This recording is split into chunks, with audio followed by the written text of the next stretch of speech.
Salut les champions, salut à tous. Alors comme vous pouvez le voir, nous sommes ici devant San Siro, le célèbre mythe du football européen. C'est ici que l'équipe de France, il y a quelques jours, a remporté la finale de la Ligue des Nations. C'est aussi ici que la rivalité entre deux clubs de la ville opère. La ville se déchire entre l'Inter Milan, les Nerazzurri, et l'AC Milan, les Rossoneri. Ce soir, les Rossoneri reçoivent l'Hellas Vérone. Les Rossoneri 2e sont en bonne position au championnat. Suivez-moi, je vous y emmène.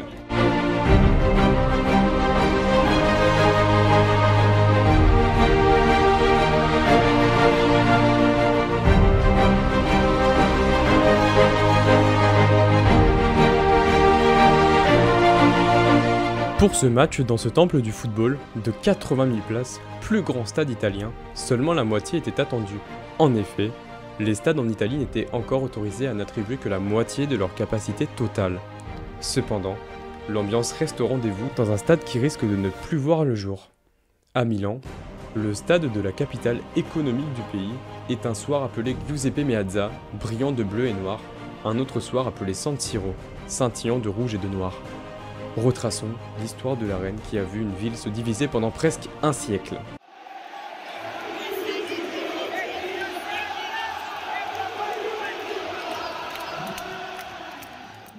En 1899 a lieu la création du Milan AC par des hommes d'affaires anglais, club très professionnel qui domine très vite le football national. Dès 1908, avec une poussée du nationalisme dans le pays, la Ligue italienne de football ayant pour but de réduire le nombre de joueurs étrangers, sépare le football italien en deux ligues. Il existe désormais une ligue fédérale, ouverte à tous, et une ligue italienne uniquement ouverte aux équipes n'ayant que des joueurs nés dans le pays. Le président de l'époque, Edwards, voulant voir son club de l'AC Milan évoluer dans cette dernière ligue, va décider de rejeter tous les joueurs étrangers de son club, ce qui est paradoxal pour un club lui-même créé par des Anglais.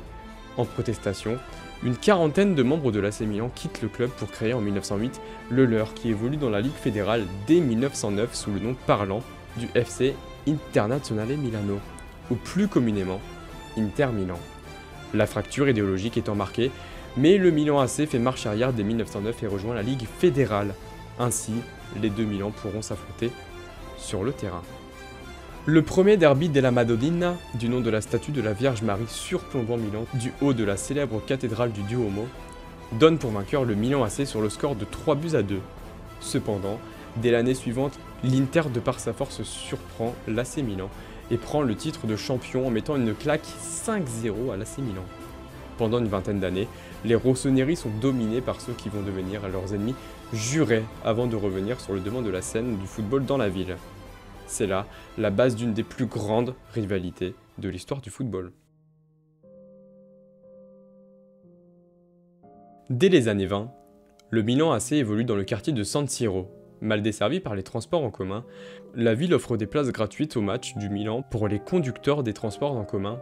Ainsi, le stade est desservi et attire un public issu du milieu ouvrier, jusqu'à recevoir le surnom de tournevis. Le clivage est alors marqué avec l'Inter, considéré alors comme un club de la haute bourgeoisie. L'Inter contre l'AC, c'est les cols blancs contre les cols bleus. En 1926, le président de l'AC Milan, Primo Pirelli, fils du fondateur de l'entreprise de pneumatiques du même nom, a pour but de construire un stade pour son équipe à côté de son hippodrome et sans que celui-ci n'ait une piste d'athlétisme autour afin de permettre aux supporters d'être plus proches de la pelouse.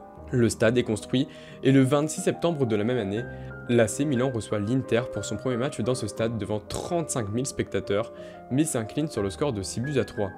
9 ans plus tard, en 1935, le stade est acquis par le conseil municipal de la ville qui lance des travaux d'agrandissement et de modernisation avant que l'Inter ne devienne colocataire du Milan AC à San Siro en 1947. San Siro est un stade particulier, notamment par le fait que les tribunes sont plutôt proches du terrain et surtout par l'inclinaison des tribunes donnant une sensation de hauteur vertigineuse, contribuant à donner une bonne acoustique au stade.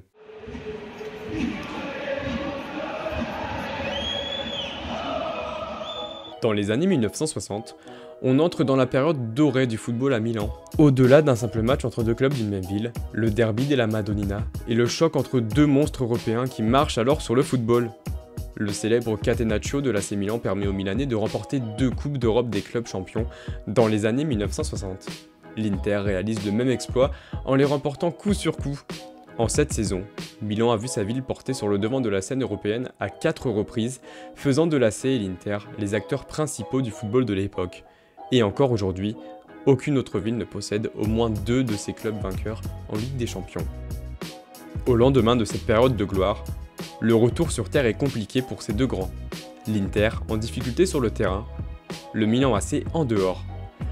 Au cœur de scandales politiques et financiers, les rossoneri sont relégués par 2 fois avant d'être sauvés par l'homme politique et d'affaires Silvio Berlusconi.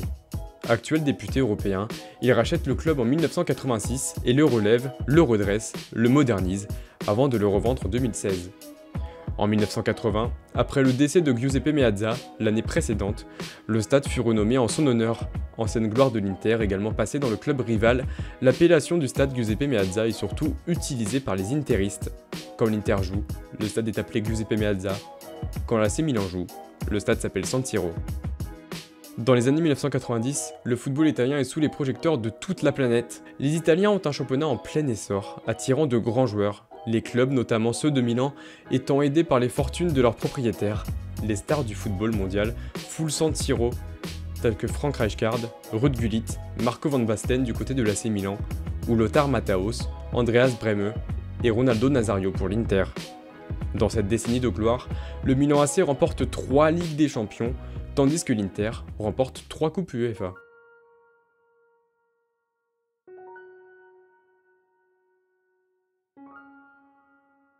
San Siro accueille des rencontres de légende.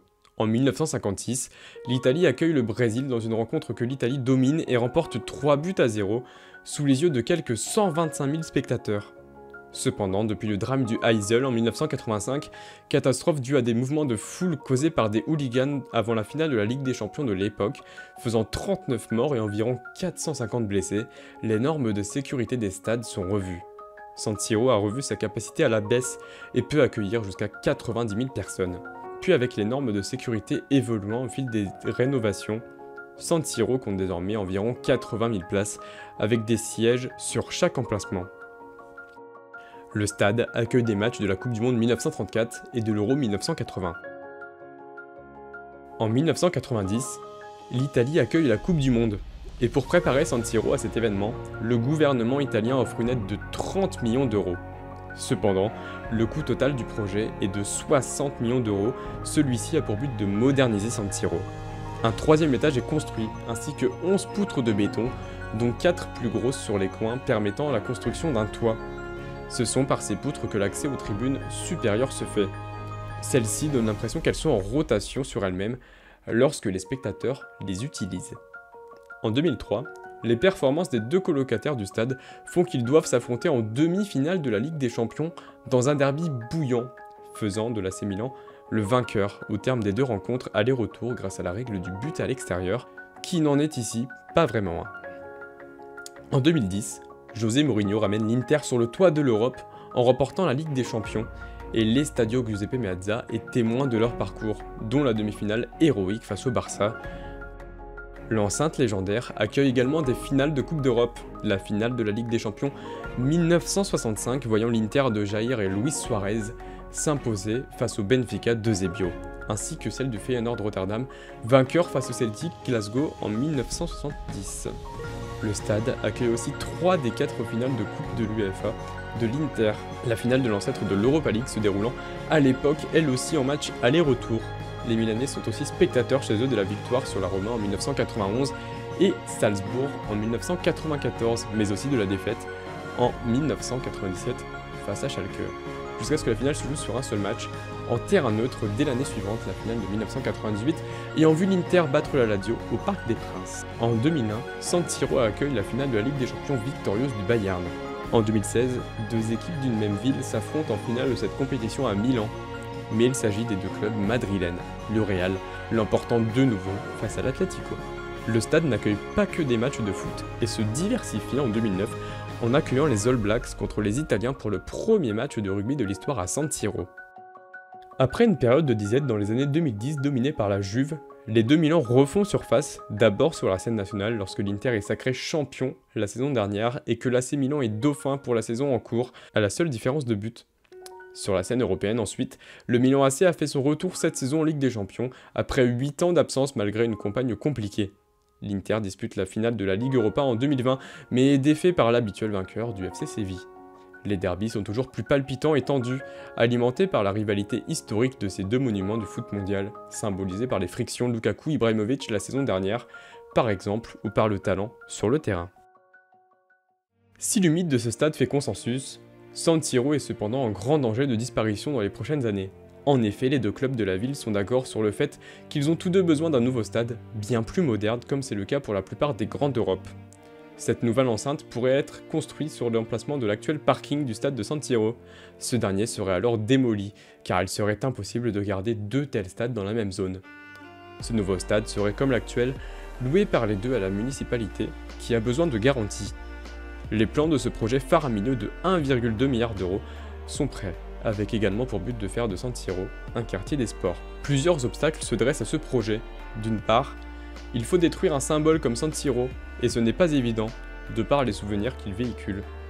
Il est tant difficile de s'en séparer qu'une enquête a été lancée étudiant l'importance patrimoniale du stade. En mai 2020, l'autorité patrimoniale italienne approuve le projet de destruction de San Siro. D'autre part, le maire de la ville, Giuseppe Sala, affirme qu'il a besoin d'être sûr de la stabilité financière des deux clubs, ce qui n'est pas le cas du côté de l'Inter. Le club est sous pavillon du groupe chinois Suning et présidé par Steven Zhang. Ce dernier refuse de vendre pour moins d'1 milliard.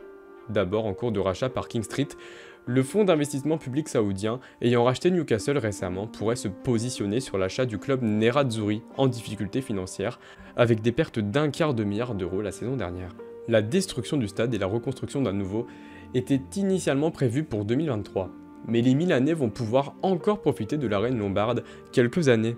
La candidature de Milan Cortina ayant été retenue pour accueillir les Jeux Olympiques d'hiver 2026, San Siro va pouvoir fêter ses 100 ans lors de la cérémonie d'ouverture que le stade accueillera. En tout cas, ce soir-là, à une jauge réduite, San Siro aura de nouveau vu un de ces deux clubs rayonner, et de quelle manière les hommes de Stefano Pioli, ancien interiste viré par les Nerazzurri après un court passage 5 ans auparavant, sont dans un premier temps menés 2-0 après une triste première période. Révoltés au retour des vestiaires, les Milanais, avec l'aide d'Olivier Giroud, sonnent la révolte, après un superbe travail de Leao, entré en jeu en première mi-temps après la blessure d'Ante Rebic. Les Milanais obtiennent ensuite un pénalty transformé par Franck Kessié, avant d'obtenir les 3 points, après un but contre leur camp de l'Hellas Vérone.